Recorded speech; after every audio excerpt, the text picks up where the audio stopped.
An unexpected closure sending shockwaves across Boston and beyond. The doors of the JFK Presidential Library unexpectedly shuttered, and it sparked immediate backlash. Now, today, those doors are set to reopen. But that's not the quieting response from lawmakers. And really, the Kennedy family, they're not staying quiet. NBC 10's Minash Kongwari live this morning from Dorchester outside that library. Minash, what do we know about the cause of this closure?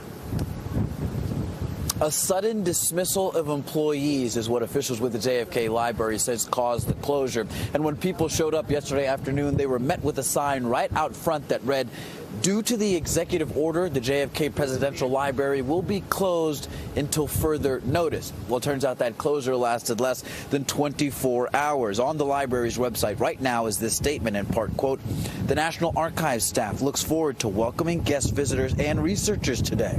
Now, the closure began around 2 p.m. yesterday. We showed up to find an employee who was leaving the library. So we asked them what happened. They say 5 employees, primarily based in the museum portion of the facility, were fired.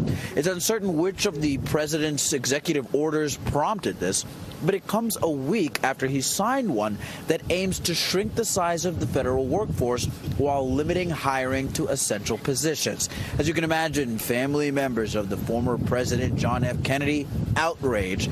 Boston Mayor Michelle Wu, understanding what this library means to the area, had this to say.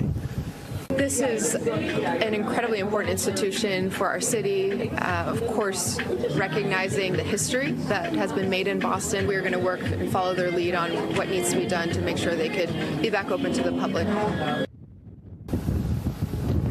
Now, it appears this JFK Presidential Library was the only one of 13 presidential libraries that is being managed by the National Archives and a Records Administration that seems to be affected by that executive order. But coming up at the half hour, you'll hear what some state lawmakers are saying about this. For right now, we're live here in Dorchester. Minash Kongwari, NBC 10 Boston.